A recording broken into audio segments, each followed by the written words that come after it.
1981년 12월 마지막 주일은 23년을 정말 충성스럽게 목회를 하셨던 제 스승이신 임택진 목사님의 은퇴식이 있었던 날입니다.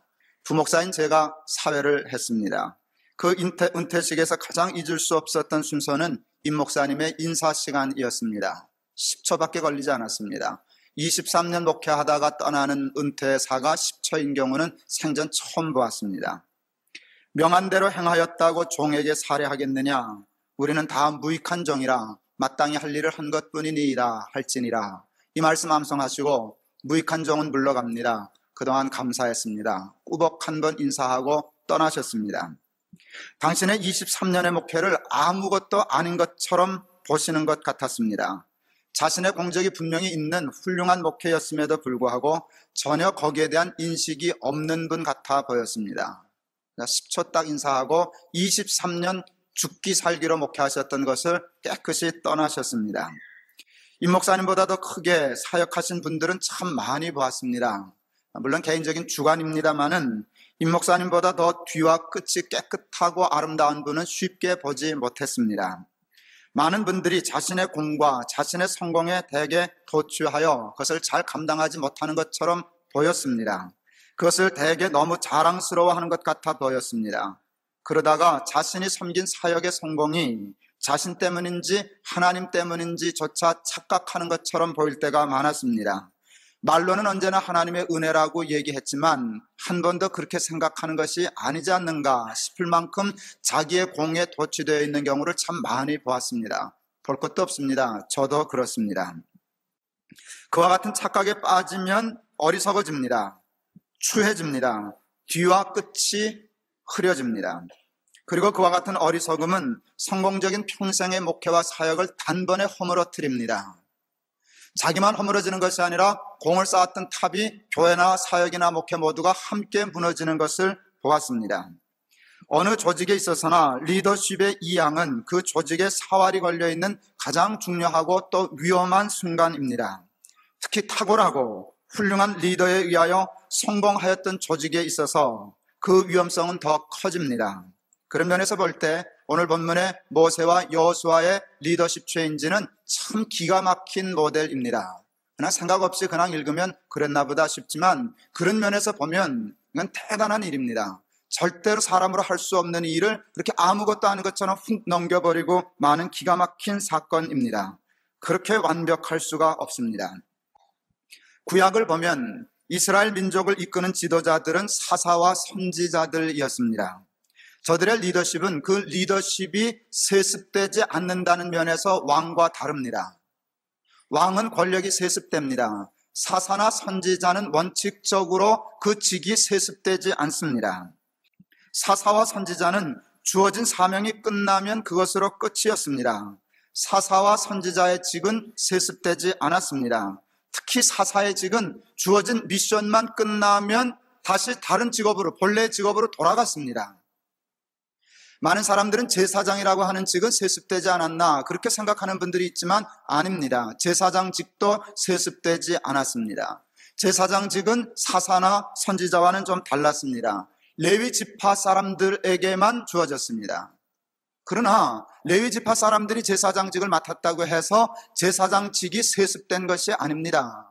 아버지가 대제사장이라고 그 다음 대제사장이 아들이 되는 법이 없었습니다. 그것은 선출되는 자리였고 하나님께 의하여 임명되는 자리였지 한 번 대제사장은 대를 이어서가는 그런 식의 세습이 아니었습니다. 사사 중에 기드온이라고 하는 사사가 있습니다. 여러분 잘 아시는 사사입니다. 모든 사사들이 그러하였듯이 기드온도 자기 백성을 미디안이라고 하는 나라로부터 구원합니다. 그러자 이스라엘 백성들이 기드온에게 나와서 왕이 되어달라고 부탁합니다. 당신이 우리를 다스리라고, 사사 임무가 끝났지만 왕이 되어서 우리를 계속 다스리라고, 그리고 당신 아들이 우리를 다스리고 당신 손자가 우리를 다스리게 해달라고 기드온이 부탁한 게 아니라 백성들이 기드온에게 부탁합니다. 그런데 흔들리지 않습니다. 조금 고민도 하지 않습니다. 사람이 너무 징그럽습니다. 자존심 상합니다. 제가 볼 때 단칼에 거절해버립니다. 사사기 8장 22절과 23절에 다음과 같은 말씀이 나오는데 정말 근사합니다. 때에 이스라엘 사람들이 기드온에게 이르되 당신이 우리를 미디안의 손에서 구원하셨으니 이게 틀린 말이죠. 하나님이 구원하셨는데 당신이 우리를 미디안의 손에서 구원하셨으니 당신과 당신의 아들과 당신의 손자가 우리를 다스리소서. 기드온이 그들에게 이르되 내가 너희를 다스리지 아니하겠고 나의 아들도 너희를 다스리지 아니할 것이요 여호와께서 너희를 다스리시리라. 아멘 하셔야죠. 이게 얼마나 엄청난 얘기인데요. 뭐 이런 사람이 다 있나 싶을 정도의 충격을 받았어요. 늘 읽던 말씀인데 다시 이 주제에 대해서 집중하면서 이런 사람이 있구나. 많은 분들은 내가 왕이 되려고 그런 게 아니야. 백성들이 와서 해달라 그랬어. 그래서 내가 왕이 됐어. 내가 세습하려고 그런 게 아니라 교인들이 다 아들이 목사 되게 해달라고 그랬어. 그렇게 얘기합니다. 근데 기드온이 그랬는데 기드온은 그러지 않았습니다. 아니라고. 나도 다스리지 않고 내 아들도 다스리지 않고 하나님이 너희들을 다스린다고. 미디안에서 너희를 구원한 것은 내가 아니라 하나님이시라고. 그러므로 하나님만이 너희들을 다스릴 수 있다고.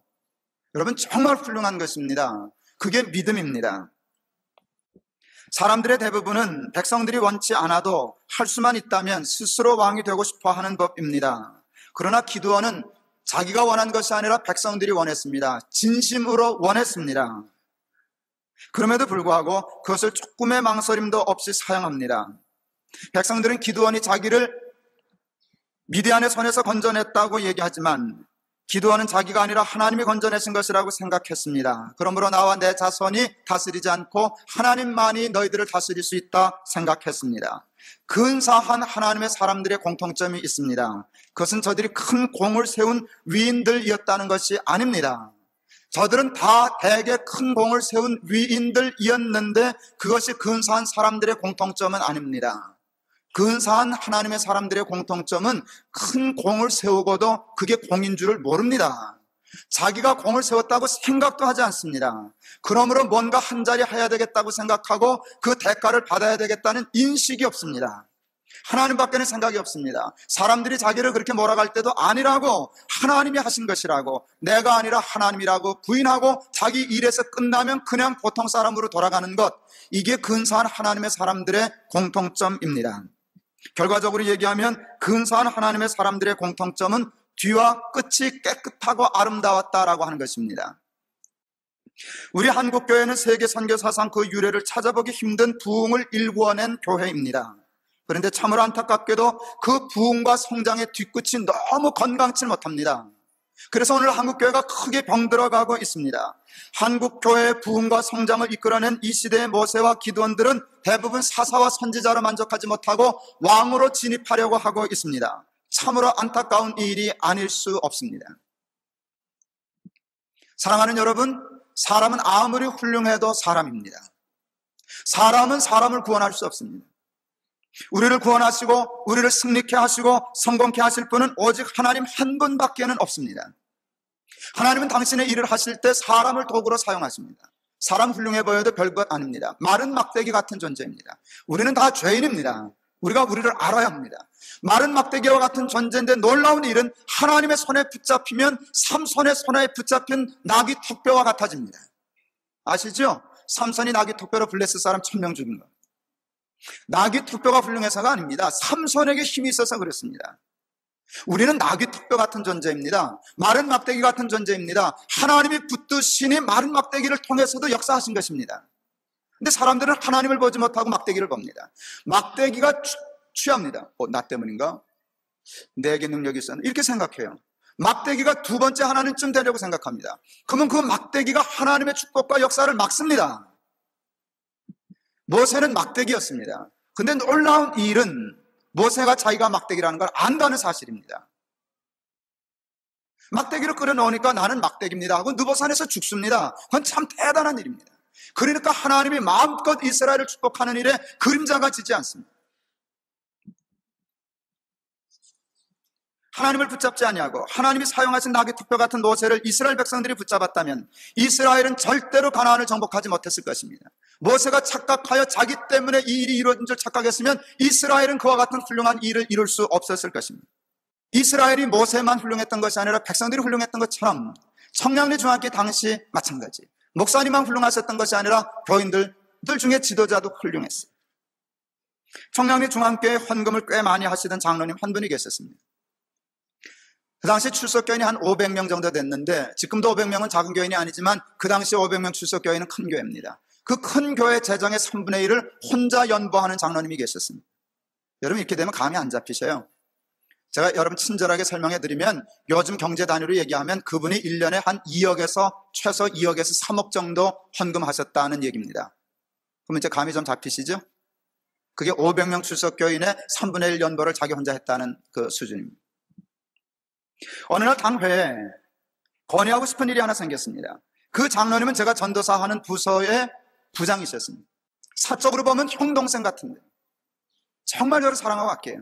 제가 그 장로님에게 당회 건의할 일이 있기 때문에 장로님한테 부탁했어요. 내가 좀 더 세속적이어서 장로님보다 제가 머리가 좀 되더라고요. 연보를 많이 하니까 발언권이 셀까요, 약할까요? 돈이 참 무서운 거거든요. 돈은 힘이 있어요. 돈을 많이 내면요 발언권이 세요. 그러니까 그 장로님이 얘기하면 이 일이 옳은 일이기 때문에 더 잘 될 거라고 생각했어요. 그런데 장로님이 정중히 사양했어요. 그 일이 잘못된 일이기 때문에 사양한 일이 아니었어요. 이렇게 얘기하는데 제가 평생 잊을 수 없는 말씀을 그 장로님으로부터 들었어요. 전도사님, 내가 허물없고 가까우니까 말씀을 드리는데 전도사님이 알다시피 내가 연보를 좀 많이 하지 않습니까? 좀 많이 하나 되게 많이 하시지. 그래서 전도사님, 나 당회 가서 말 안 해요. 이 바보가 그때 그 말을 못 알아들었어요. 그래서 왜요? 그랬어요. 바보같이. 왜요? 그랬더니 장로님이 이렇게 얘기하셨어요. 연보를 많이 하든지 말을 많이 하든지 둘 중에 하나만 해야지 둘 다 많이 하면 못 써요. 그랬어요. 아멘 좀 해요. 이때 아멘 못하면 바보예요. 그런 사람 봤어요. 제가 이 설교하니까 어느 분이 이러시대. 나는 연보를 안 하니까 좀 말 좀 해도 되겠네. 참 골치 아파 죽겠어요. 아니에요. 연보만 중요한 건 아니에요. 정말 교회를 위해서 자기 모든 것을 쏟아부어 충성하면서도 아무것도 아닙니다. 명한 대로 행하였다고 종에게 살해하겠느냐. 여러분, 그것이 그 당시 청량리 중앙교회의 영적인 기상도를 얘기해 주는 거예요. 은퇴사, 장로님의 얘기, 연벌 많이 하든지, 이게 그 당시 청량리 중앙교회의 영적인 기상도라고요. 깨끗해요. 구름 한 점 없어요. 하나님의 빛이 내리면 그냥 딸에 꽂히는 것이에요. 거기서 내가 자랐으니 복받지 않았겠어요. 영락교회 갔더니 영락교회도 참 훌륭한 장로님 계시대요. 한경직 목사님 물론 훌륭하시고요. 한경직 목사님은 교인들이 좀 나쁘게 만들었어요. 목사님 빙자해가지고 자기 권력을 저거 하느라고 좀 이용해낸. 목사님은 정말 은퇴하시고 생각이 없는 분이시더군요. 자기가 뭐 어떤 생각 없어요. 40대 젊은 목사님에게 맡겨놓고 정말 깨끗한 분이셨어요. 훌륭한 분. 장로님도 훌륭한 분이 계시더라고요. 이북에서 피난 내려오신 장로님이신데 은퇴할 때가 다 되셨는데도 보면 애기 같아요. 애기 같으면 사람들이 존경해야 되는데 사람들이 바본 줄 알더라고요. 그러니까 사람이 얼마나 악하면 그래요. 참 훌륭한 분이에요. 이북에서 피난 내려와서 젊어서 조그맣게 사업했는데 제법 작지 않은 돈을 버셨던 것 같아요. 집을 지으려고 생각했대요. 그런데 장로님이 무슨 생각했나? 내가 이북에서 피난 내려올 때 빈손 들고 왔는데 하나님이 먹여주시고 입혀주시고 돈까지 벌게 하셔서 집을 짓게 하셨는데 내가 예배당도 하나 안 짓고 내 집부터 지으랴 생각하고 자기 집 짓는 거를 미루고 그 돈으로 여주에 땅 사고 예배당 지어서 하나님 앞에 헌당했어요. 자기 집은 그 다음에 지었어요. 이런 훌륭한 사람은 많아요. 꽤 돼요. 그런데 이분의 정말 훌륭한 점이 뭔지 아세요? 그 교회를 한 번도 가지 않으셨다는 것이에요. 한 번도 안 갔대요. 그 교회를. 하나님 앞에 헌당한 이후에 한 번도 가지 않았다는 게. 교회 창립일이 되면 그 교회 교인들로 목사님으로부터 초청장이 당연히 왔죠. 꼭 오시라고 좀 오시라고. 예, 가겠습니다. 거짓말로 약속하고 연보만 내려보내고 한 번도 안 가셨다는 게. 이건 참 바보예요. 그러면 알아야 되는데 또 물었어요. 왜 그랬어요? 왜 그러셨어요? 그랬더니 장로님 말씀이 그래요. 가면 시험 들어요. 설립자, 창립자, 칭찬받고 높임받고 그러면 내가 하나님 돼요. 그 교회 주인은 내가 아니에요. 하나님이에요. 나는 그 교회 장로 아니에요. 나는 영락교회 장로예요. 말은 쉬우나 살기는 힘들어요. 죽도록 충성하고 봉사한 후에도 뭔지는 몰라야죠. 내가 하나님 앞에 쓰임받는 이 일은 감사하고 해야 되지만 그랬다고 내가 뭐라고 가난에 들어가야지. 내 자리 하나 있어야지. 장관은 줘야 될 걸 이런 허튼 소리 하지 말자. 그러면 얼마나 유치해지냐. 듣기는 쉬우나 살기는 어려운 말씀입니다. 그래서 예수님 말씀하셨습니다. 누구든지 나를 따라오려거든 자기를 부인하고 자기 십자가를 지고, 여러분 이건 동격입니다. 자기를 부인하고 십자가, 이게 딴 얘기가 아닙니다. 같은 말입니다. 십자가가 뭔가 추상적인 관념이 아닙니다. 제일 힘든 십자가는 자기를 부인하는 것이 아닙니다. 아무것도 아니라 명한 대로 행하였다고 연보를 많이 하든지 말을 많이 하든지 이게 다 구체적인 자기 부인입니다. 자기 집 지을 돈 다 털어가지고 땅 사고 예배당 짓고 한 번도 안 가는 사람, 그게 자기 부인입니다. 말씀 마치려고 합니다. 느보산에서 죽은 모세 너무 근사합니다. 모세뿐만 아니라 자기의 권력 주장할 수 있는, 지분을 주장할 수 있는 장관 자리 하나는 노릴 만한 사람, 여호수아하고 암투를 벌일 만한 사람 많이 있었지만 하나도 그러는 사람 없었습니다. 내가 그러려고 하나님의 일 했나? 하나님이 쓰실 때 쓰임 받은 것뿐이지. 그리고 깨끗했습니다. 이스라엘이 영적으로 가장 순수하고 깨끗했던 때 가나안 정복한 것은 우연이 아닙니다. 우리도 그와 같이 깨끗한 마음으로 주를 섬기고 따르면 여러분, 여리고 성을 무너뜨리고 가나안 정복하는 역사 축복이 우리에게도 임할 줄을 믿습니다.